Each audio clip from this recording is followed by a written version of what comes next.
आज मैं आपसे डिस्कस करूंगी डाउन सेल और आपसे शेयर करूंगी कि इस सेल का यूज़ क्या है, हम इस सेल को क्यों यूज़ करते हैं। और मैं आपको इसका यूज़ बताती हूँ कि ये सेल इसलिए यूज़ किया जाता है ताकि हम मैन्युफैक्चर कर सकें, बना सकें सोडियम मेटल इस सेल के ज़रिए। अब मैं आपको बताऊंगी कि ऐसा कौन सा प्रोसेस है जो इस डाउन सेल के अंदर यूज़ होता है ताकि मुझे सोडियम मेटल मिल सके। अब मुझे चाहिए सोडियम मेटल, मैं ऐसा प्रोसेस यूज़ करूँगी इस सेल के अंदर कि मुझे आराम से सोडियम मेटल मिल जाएगा। तो वो प्रोसेस का नाम है इलेक्ट्रोलाइसिस। अब पहले समझ लेते हैं इलेक्ट्रोलाइसिस क्या है।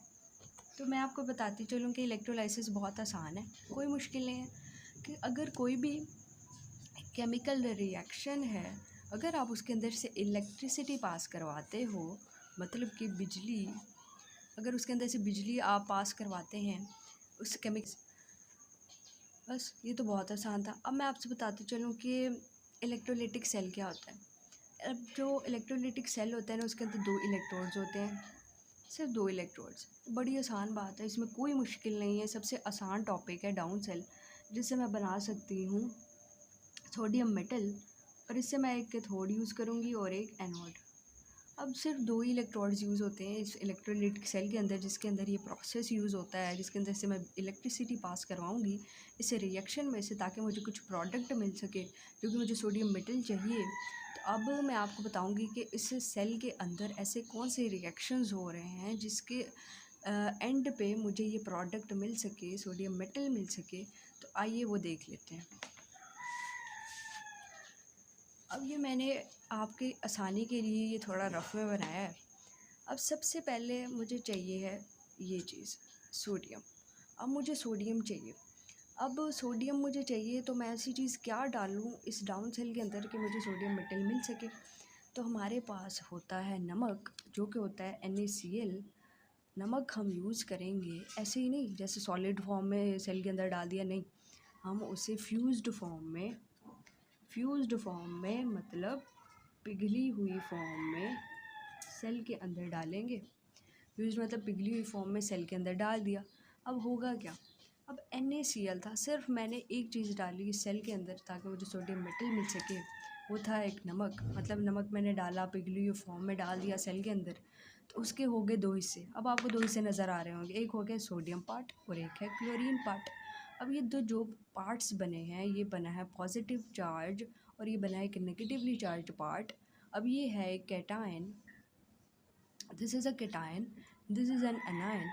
अब हमें सबको पता है कि एनायंस होते हैं नेगेटिवली चार्ज और कैटायन होते हैं पॉजिटिवली चार्ज। अब होगा क्या, अब हमने 2 हिस्से तो कर लिए इस सॉल्ट के, मतलब जो नमक था उसके सोडियम पार्ट था, एक क्लोरीन पार्ट था। ये दोनों पहले जुड़े हुए थे, बॉन्डिंग थी इनके अंदर, लेकिन मैंने अलहदा करवा दिया। इस रिएक्शन होने के बाद ये दोनों अलहदा हो गए। ये सोडियम पार्ट है, ये क्लोरीन पार्ट। अब ये दोनों क्या करेंगे, ये दोनों जाएंगे अपने अपने इलेक्ट्रोड्स के पास। सोडियम जो कैटायन है, कैटायंस जाएंगे एनोड के पास, एनाइंस जाएंगे एनोड के पास, ताकि आगे रिएक्शन हो सके। अब मैंने आपसे शेयर करना था कि जब मैंने पिघली हुई फॉर्म में डाउन सेल के अंदर NaCl ऐड कर दिया, नमक ऐड कर दिया, तो उसके अंदर जब वो सेल में डाल दिया गया तो अब होगा क्या कि उसके अंदर 2 हिस्से बन गए, कैटायंस पार्ट और एनायंस पार्ट। मतलब कैटायंस जो होते हैं पॉजिटिवली चार्ज होते हैं और एनायंस जो होते हैं वो नेगेटिवली चार्ज। मैं दोबारा रिपीट करती हूँ ताकि आपको याद रह जाए। कैटायंस जो होते हैं पॉजिटिवली चार्ज और एनायंस होते हैं नेगेटिवली चार्ज। ठीक। अब ये कैटायंस और एनायंस तो बन गए। अब ये आगे क्या करेंगे, कहाँ जाएंगे, क्या करेंगे, तो भी आपसे शेयर करूँगी। जो बड़ी आसान बात है कि जो कैटायंस हैं वो जाएंगे कैथोड पर कैटायंस अटैक करेंगे और एनायंस अटैक करेंगे एनोड पर। ये तो सबसे आसान था, क्योंकि ए से पता लग रहा है एनायंस एनोड पे, सी से पता लग रहा है कैटायंस कैथोड पे अटैक करेंगे। अब मैंने अटैक कराना है, रिएक्शन कराना है। अब ये दोनों सोडियम और क्लोरीन अटैक करने चले गए कैथोड और एनोड पे। अब आगे स्टोरी में क्या होता है, आगे बड़ी गौर से सुनिएगा, बड़ी मज़े की चीज़ होने वाली है। कि जो क्लोरीन था ना, सिर्फ क्लोरीन ही गया क्यों एनोड पे, क्योंकि नेगेटिव चार्ज था। और एनायन भी था, एनायन जो मैंने आपको पहले बताया नेगेटिवली चार्ज स्पीशीज़ ही तो एनोड पे अटैक करती हैं। अच्छा, एनायंस ने अटैक किया एनोड पर। अब एनोड पर होगा क्या, अब मुझे भी याद नहीं होता था, समझ ही नहीं आती थी कि कैसे याद करूँ। तो हमारी टीचर ने बताया कि एनऑक्स याद रखो, एन से एनोड और ऑक्स से ऑक्सीडेशन। मैं यहाँ मेंशन करती हूँ ऑक्सीडेशन ऑक्स याद रखो। तो ये बहुत आसान तरीका है याद रखने का कि एनोड पर ऑक्सीडेशन हो रही एन ऑक्स। अच्छा, तो अब बच्चे कहते हैं कि ऑक्सीडेशन का मतलब क्या होता है, ये भी याद नहीं रहता हमें। अब ऑक्सीडेशन के लिए मैंने क्या किया कि ये एन दिख रहा है एनोड में, एन से याद रखो निकलना, निकलना, निकलना किस चीज़ का, इलेक्ट्रॉन का। ऑक्सीडेशन मतलब इलेक्ट्रॉन का बाहर निकलना। अब यहाँ पे ये जो क्लोरीन है हमें पता है this is the electronegative atom, this has the negative charge on it. अब इस नेगेटिव चार्ज का मतलब क्या है, इस नेगेटिव चार्ज का मतलब है कि इसके पास बहुत ज़्यादा इलेक्ट्रॉन्स हैं, इसके पास बहुत ज़्यादा इलेक्ट्रॉन्स है। ये कहता है मैंने दूसरों को देना है ताकि मैं खुद स्टेबल बन सकूँ। तो ये स्टेबिलिटी की खातिर अपने इलेक्ट्रॉन्स बाहर निकालता है, मतलब ऑक्सीडेशन हुई इलेक्ट्रॉन का निकलना एनोड पर। अच्छा, ये इलेक्ट्रॉन जब निकाल देता है तो ये बनता है Cl2 गैस फॉर्म में, और इसके 2 मोल यूज़ किए थे हमने, यहाँ पे मेंशन करते हैं, और यहाँ पे 2 इलेक्ट्रॉन्स इसने बाहर निकाल दिए, दिस इलेक्ट्रॉन्स, ये 2 इलेक्ट्रॉन्स आ गए। अब इन 2 इलेक्ट्रॉन्स को अपने दिमाग में रखें कि अभी ये इलेक्ट्रॉन तो निकल गए लेकिन अभी यूज़ भी होंगे रिएक्शन में, इसी रिएक्शन में यूज़ होंगे।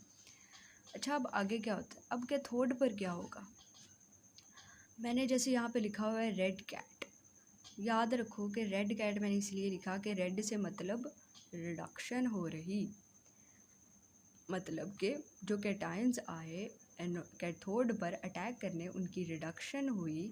अब रिडक्शन मतलब क्या होता है, ऑक्सीडेशन मतलब इलेक्ट्रॉन का निकलना, तो इसका तो मतलब वही होगा ना, इलेक्ट्रॉन का मिलना, मतलब इलेक्ट्रॉन मिले, गेन ऑफ इलेक्ट्रॉन्स। रिडक्शन मतलब गेन ऑफ इलेक्ट्रॉन्स, इलेक्ट्रॉन्स का मिलना। अब ये सोडियम था, इसके ऊपर था पॉजिटिव। अगर मैं आपको एक आसान बात बताऊं, अगर किसी भी मॉलिक्यूल के ऊपर, किसी भी एटम के ऊपर पॉजिटिव चार्ज आ गया, पॉजिटिव चार्ज मतलब उसने अपना इलेक्ट्रॉन किसी और को दिया, इसलिए वो पॉजिटिव बना, इसलिए वो पॉजिटिव बना। इलेक्ट्रॉन्स किसी और को दे दिए, बेचारा खुद पॉजिटिव रह गया। अब इसने स्टेबिलिटी गेन करनी है, इसको स्टेबिलिटी कहाँ से मिलेगी, जब इसके वही इलेक्ट्रॉन्स जिसने किसी और को दिए थे वापस आ जाएंगे, तभी तो ये स्टेबल हो पाएगा। तो यहाँ पे ये इलेक्ट्रॉन्स इसे मिलेंगे, यही वाले इलेक्ट्रॉन्स, हमने कोई बाहर से ऐड नहीं कराने, यही जो रिएक्शंस अंदर हो रहे हैं ना वहीं से इलेक्ट्रॉन मूव कर रहे हैं। अब ये जो क्लोरीन के यहाँ इलेक्ट्रॉन निकले थे, ये गैस बन गया, इसी इलेक्ट्रॉन्स को यहाँ यूज़ कर लिया, यहाँ पे इसे सोडियम को इलेक्ट्रॉन्स मिले तो ये बन गया एक स्टेबिलिटी गेन कर ली इसने, ये बन गया सोडियम मेटल। और यहाँ बस दिस इज़ इट, हमें सोडियम मेटल मिल गया जो हमें चाहिए था। तो ये तो मैंने आपको रिएक्शंस एक्सप्लेन कर दिए। अब मैं आपको समझाऊंगी कि डाउन सेल की कंस्ट्रक्शन क्या है। अब चलते हैं कंस्ट्रक्शन की तरफ। कंस्ट्रक्शन तो इससे भी ज़्यादा आसान है। अब मैंने आपको समझानी है कि इस डाउन सेल की कंस्ट्रक्शन क्या है, ये किस तरह से बना हुआ है, इसमें क्या ऐसी चीज़ें यूज़ हुई हैं जिसकी वजह से ये सेल बन पाया। तो बहुत आसान है, इसके अंदर सिर्फ 2 चीज़ें हैं, सिर्फ 2 चीज़ें। वो होता है एक होता है एनोड और एक होता है कैथोड। 2 इलेक्ट्रोड्स यूज़ किए जाते हैं इस सेल के अंदर। अब पहले मैं बताऊँगी एनोड कहाँ पर है और कैथोड कहाँ पर है।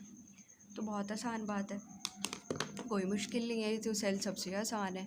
इसमें से 2 चीज़ें यूज़ होती हैं, 2 इलेक्ट्रोड्स यूज़ होते हैं, एनोड और कैथोड।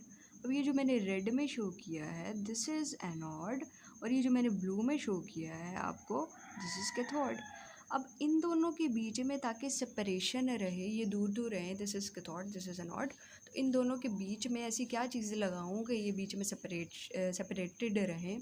तो मैं इनके बीच में एक यूज़ करूँगी स्क्रीन, जो मैंने ग्रीन से शो की है, this is an iron screen, यहाँ मैंने शो की दिस इज़ आयरन स्क्रीन। फिर इस ग्रीन से जो मैंने शो किया, ताकि इसमें मैंने यूज़ किया ताकि कैथोड और एनोड के दरमियान सेपरेशन क्रिएट हो सके। तो इस स्क्रीन का काम तो ये हो गया। अब ये जो आपको दिख रहे हैं ये बबल्स हैं क्लोरीन गैस के। अब ये क्लोरीन गैस यहाँ पे जब निकलती है तो इसका भी तो, ये गैस के लिए भी तो कोई रास्ता बनाना है ताकि ये बाहर निकल सके। तो मैंने यहाँ पे एक इन्वर्टेड मतलब उल्टी फ़नल रखी, ताकि ये क्लोरीन गैस जो यहाँ से प्रोड्यूस हो रही है ये बबल्स की फॉर्म में यहाँ से ऊपर जाते जाते यहाँ से बाहर निकल सके। तो यहाँ से तो क्लोरीन गैस का रास्ता बन गया। अब जो हमने NaCl यूज़ किया पिघली हुई फॉर्म में, उसका भी तो रास्ता बनाना है इस सेल के अंदर, जो डाला था हमने, जो यूज़ किया था ताकि हमें सोडियम मेटल मिल सके। तो वो मैंने यहाँ से डाला, उसका रास्ता भी तो बनाना है, वो इसका रास्ता यहाँ से होगा। इनलेट मतलब उसके आने का रास्ता, इन मतलब आना, इनलेट फॉर NaCl मतलब पिघली फॉर्म में नमक यहाँ से हमने ऐड करा है। अब ये जो मैंने डॉट्स शो किए हैं ये पिघला हुआ नमक है, ये सारा सेल के अंदर भर दिया, इस पूरे सेल को हमने NaCl से भर दिया। अब अंदर मैं आपको रिएक्शंस समझा दिए, आपको कैथोड पर क्या हो रहा था, रिडक्शन हो रही थी, एनोड पर ऑक्सीडेशन हो रही थी, इलेक्ट्रॉन्स यहाँ पे, वो मैंने आपको सारा समझा दिया था रफ में। अब मैंने आपको बता दिया इसका NaCl का आने का रास्ता बता दिया। अब जो मुझे चाहिए सोडियम मेटल, उसका भी तो रास्ता बताना है, होना चाहिए कि नहीं होना चाहिए, उसे भी तो निकालना है, उसी के लिए तो सारा ये सेल बनाया, उसी के लिए तो सारे इलेक्ट्रोड लगाए। तो यहाँ से मैंने इसका एक स्पेशल रास्ता बनाया, सोडियम मेटल का स्पेशल रास्ता है ये, उसको मैंने यहाँ से एक्सट्रैक्ट करूँगी इस आउटलेट फॉर सोडियम मेटल। तो आराम से मैं यहाँ से सोडियम मेटल हासिल कर लूँगी, सिंपल। तो ये हो गया सेल की कंस्ट्रक्शन। अब मैं आपको थोड़ा जो मैंने साफ साफ लिखा है वो भी आपको दिखा देती हूँ ताकि आप भी नोट कर सकें। अब जैसे कि मैंने आपको बताया कि इलेक्ट्रोलाइटिक सेल है, this is a circular furnace मतलब जहाँ पे हीटिंग होती है, एक जगह होती है, लेकिन यहाँ पे हम हीटिंग नहीं कर रहे, यहाँ पे तो इलेक्ट्रिसिटी यूज़ हो रही, यहाँ पे तो इलेक्ट्रोलाइसिस हो रही, रिएक्शन में से इलेक्ट्रिसिटी पास करवाई, हमारे पास प्रोडक्ट बना जो कि सोडियम मेटल था। तो इसके अंदर हीटिंग नहीं हो रही, ये याद रखो, इलेक्ट्रिसिटी यूज़ हो रही, बिजली गुजार रहे हैं रिएक्शन में से ताकि हमें सोडियम मेटल मिल सके। अब एनोड पर क्या लिखा हो, वो कहते हैं इन द सेंटर, मतलब कि सेल के दरमियान में बिल्कुल एक बड़ा सा ब्लॉक रखा हुआ ग्रेफाइट का, वो होता है एक एनोड। मतलब मैंने यहाँ पे लिखा ग्रेफाइट, मतलब मैंने यहाँ पे लिखा ग्रेफाइट ब्लॉक, ये जो है दिस इज़ एनोड, ये ग्रेफाइट से बना होता है। और आगे क्या है कि विच एक्ट्स एज एनोड, मतलब जो कि एनोड की तरह एक्ट करता है। और ऑक्सीडेशन मतलब इलेक्ट्रॉन्स का निकलना, जैसे कि मैंने एन से बताया, एन से याद रखो, देखो अभी मुझे भी खुद भी भूल गया कि ऑक्सीडेशन मतलब एन से याद रखो इलेक्ट्रॉन का निकलना, यहाँ से इलेक्ट्रॉन्स बाहर निकलेंगे, रिएक्शन होगा कैथोड पर और वहाँ से सोडियम मेटल निकलेगा और यहाँ से हम उसे बाहर निकालेंगे, सिंपल। अब कैथोड की बात करते हैं, जो कैथोड है ना उसे मैंने ज़रा ब्लू में शो किया, this is the cathode part.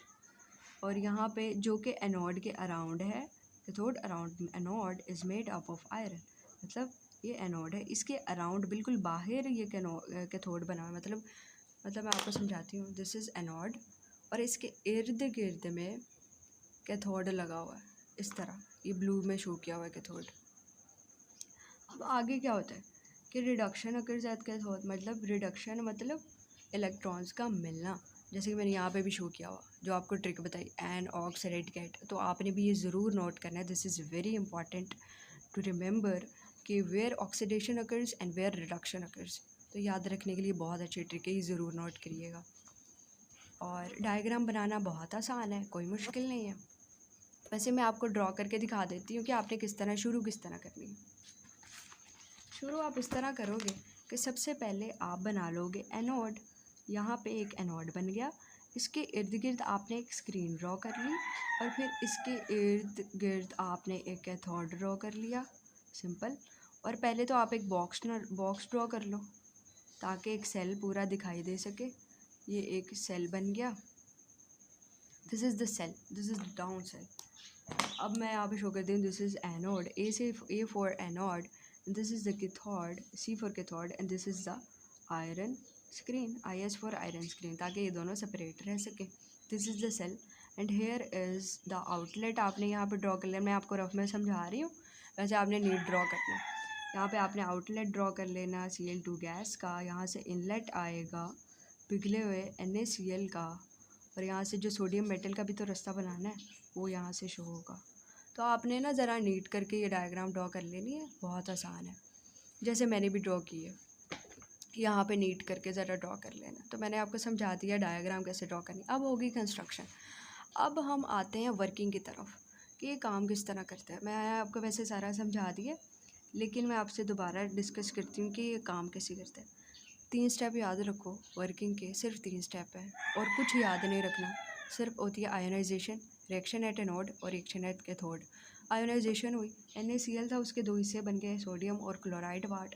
Fused मतलब पिघला हुआ NaCl हमने डाला जब इस सेल के अंदर, तो हमारे पास बने आयंस बने, सोडियम और क्लोराइड आयंस बने। These ions migrate to their respective electrodes, मतलब ये आयंस अपने अपने इलेक्ट्रोड्स की तरफ जाते हैं, आगे रिएक्शन होता है, जैसे कि मैंने आपको पहले बताया। फिर आयनाइजेशन होगी, आयन्स बन गए। अब रिएक्शन एट एनोड, एनोड पे होती है ऑक्सीडेशन, मतलब एन से याद रखो इलेक्ट्रॉन्स का निकलना, एन से निकलना हमेशा इलेक्ट्रॉन का निकलना, तो ऑक्सीडेशन मतलब इलेक्ट्रॉन्स का बाहर निकलना। जो ये क्लोराइड आयंस थे वो ऑक्सीडाइज हुए तो क्लोरीन गैस बनी। मैंने आपको पहले बताया एट एनोड एनायन है, ये एनायंस अटैक करते हैं एनोड पर।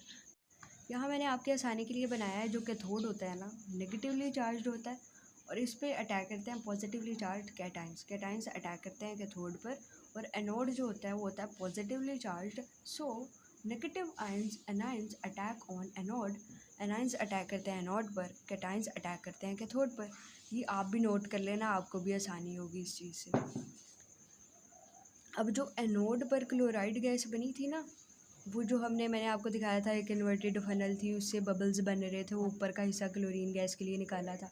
तो ये वही क्लोरीन गैस है जो बन रही है एनोड पर। इट इज़ कलेक्टेड मतलब जमा की गई ओवर एनोड, एनोड पर विद इन इन्वर्टेड फनल, जो कि उल्टी रखी हुई थी फनल उसके अंदर जमा हो गई और उससे पाइप से मैंने वायर भी निकाल ली। सिंपल, ये वही लिखा हुआ है। और आगे रिएक्शन मैंने आपको पहले ही बता चुकी हूँ। यहाँ पे नेगेटिव था, यहाँ पे होगी एनोड पर होती है, एनोड पर क्या होता है देखो मुझे भूल गया, इलेक्ट्रॉन्स का निकलना मतलब ऑक्सीडेशन हो रही है एनऑक्स। अब मैं दोबारा लिखती हूँ यहाँ पे एन ऑक्स मतलब ऑक्सीडेशन हो रही है, एन से याद रखो निकलना, इलेक्ट्रॉन्स का निकलना मतलब इलेक्ट्रॉन्स बाहर निकल रहे हैं एनोड पर। अब इसके पास इलेक्ट्रॉन्स थे, this was the negatively charged chloride. अब यहाँ पे इसके पास बहुत ज़्यादा इलेक्ट्रॉन्स है, नेगेटिव मतलब बहुत ज़्यादा इलेक्ट्रॉन्स है, इलेक्ट्रॉन्स बाहर निकाल दिए दो, स्टेबल बन गया, सिंपल। अब रिएक्शन एट कैथोड, मतलब अब यहाँ क्या होगा कि जो कैटाइंस है ना वो पॉजिटिव चार्ज होते हैं, मैंने यहाँ लिखा हुआ है positive cations attack on negative cathode. Positive और नेगेटिव के दरमियान इंटरेक्शन होती है, पॉजिटिव और पॉजिटिव में बिल्कुल नहीं, वो रिपेल करते हैं, इसलिए तो पॉजिटिव ने अटैक किया नेगेटिव पे। अब ये पॉजिटिव आयन से अटैक कर रहे हैं नेगेटिव कैथोड के ऊपर, रिड्यूस हो रहे हैं, रिड्यूस मतलब इलेक्ट्रॉन्स मिल रहे हैं। अब ये जो पॉजिटिवली चार्ज है ना, ये जो पॉजिटिवली चार्ज्ड सोडियम है, this is a positively charge sodium, इसके पास पॉजिटिव चार्ज है, इसे इलेक्ट्रॉन्स चाहिए ताकि स्टेबल कंपाउंड बन सके। तो वो जो इलेक्ट्रॉन्स निकले थे ना, ये वाले इलेक्ट्रॉन्स वो यहीं यूज़ हो गए ताकि ये सोडियम कंपाउंड बन सके। यहाँ पे हमें मिल गया सोडियम मेटल जो कि हमें चाहिए था। अब स्टोरी ख़त्म हुई। अब मैं आपको बस एक शॉर्ट ट्रिक बताऊंगी और इससे प्रोसेस का एडवांटेज बस। अब ये जो कैटायंस होते हैं पॉजिटिव होते हैं और अटैक करते हैं कैथोड पर, एनायंस होते हैं नेगेटिव और अटैक करते हैं एनोड पर। ये आप भी नोट कर लीजिएगा, बहुत आसानी होगी आपके लिए। अब मैंने आपको एक एक करके रिएक्शन बता दिया, अब मैं आपको ओवरऑल रिएक्शन दिखाती हूँ होता क्या है। असल में जल्दी रिएक्शंस ना बहुत जल्दी होते हैं, ये तो आपको बस आपकी आसानी के लिए मैंने आपको ऐसे शो कराया, लेकिन बहुत जल्दी शो होते हैं। अब ये NaCl था, फ्यूज्ड पिघली हुई फॉर्म में सेल के अंदर डाल दिया और क्लोरीन गैस बनी और सोडियम मेटल जो हमें चाहिए था, this was the required product, जो कि हमें डाउन सेल के ज़रिए हमें मिल गया, हमें अपना प्रोडक्ट मिल गया, स्टोरी ख़त्म। अब मैं आपको सिर्फ एडवांटेज बताऊंगी कि इस सेल का एडवांटेज क्या है। इस सेल का एक एडवांटेज है कि जो हम NaCl पिघली हुई यूज़ करते हैं ना, उसका कोई मेल्टिंग पॉइंट होता है कोई बहुत ज़्यादा 800 के करीब। अब 800 के करीब मेल्टिंग पॉइंट है, 800 डिग्री सेल्सियस पे पिघलना शुरू करेगा, हमें तो बहुत ज़्यादा हीट देनी पड़ेगी, बहुत ज़्यादा एनर्जी लगेगी, हमारे तो पैसे ज़ाया हो जाएंगे। तो हम क्या करेंगे कि हम ऐसा क्या करें कि उसका मेल्टिंग पॉइंट भी कम हो जाए और हमें हीट भी ना देनी पड़े। तो हम ऐसी क्या चीज़ ऐड करूँ इसके अंदर मैं ऐड करूँगी कैल्शियम क्लोराइड सेल के अंदर, ताकि वो उस NaCl को पिघला सके 800 के बजाय 600 पे। 600 डिग्री सेल्सियस भी हीट हो गया, रिएक्शन हो गया, हमें सोडियम मेटल मिल गया, सब अच्छा हो गया। तो वो क्या करेगा, जो हम कैल्शियम क्लोराइड डाल रहे हैं ना, वो इससे आप ये जो सोडियम मेटल है मतलब NaCl, sorry not sodium metal, NaCl he melt हो जाएगा 600 पे ही, ना कि 800 पे। और इस तरह हमें थोड़े टेम्परेचर पे ही हमारा काम हो जाएगा, फ्यूल की कंजम्पशन लेस होगी, यही इस प्रोसेस का एडवांटेज है। यहाँ पे मैंने लिखा हुआ है मेल्टिंग, जो मेल्टिंग पॉइंट है सोडियम क्लोराइड है वो होता है 800 के करीब, लेकिन जो सोडियम क्लोराइड वो रिएक्शन शो करता है इस सेल के अंदर एट 600 डिग्री सेल्सियस पे हीटिंग शो कर रहा है। भला क्यों? क्योंकि बिकॉज हमने डाला कैल्शियम क्लोराइड सेल के अंदर इज़ एडेड मतलब डाला एज एन इम्प्योरिटी, मतलब इम्प्योरिटी के तौर पर डाला ताकि इसका मेल्टिंग पॉइंट NaCl का 800 से के बजाय 600 डिग्री सेल्सियस हो सके, 600 डिग्री सेल्सियस। देयरफॉर इसीलिए फ्यूल कंजम्पशन इज़ लेस, मतलब कम है, हमें कम फ्यूल यूज़ करना पड़ा, कम हमारी एनर्जी लगी, कम हीट करना पड़ा। तो यही डाउन सेल का एडवांटेज है। तो आज का टॉपिक हमारा यहाँ पे ख़त्म होता है। मैंने आपको समझाया डाउन सेल, इसका यूज़ हम इसलिए करते हैं ताकि हम सोडियम मेटल प्रिपेयर कर पाएँ। आपको बताया कि एन ऑक्स याद रखो, ऑक्सीडेशन होती है एनोड पर, और कैथोड पर याद रखो, और कैथोड पर याद रखें कि रिडक्शन होती है। इसी तरह आज का हमारा टॉपिक ख़त्म होता है।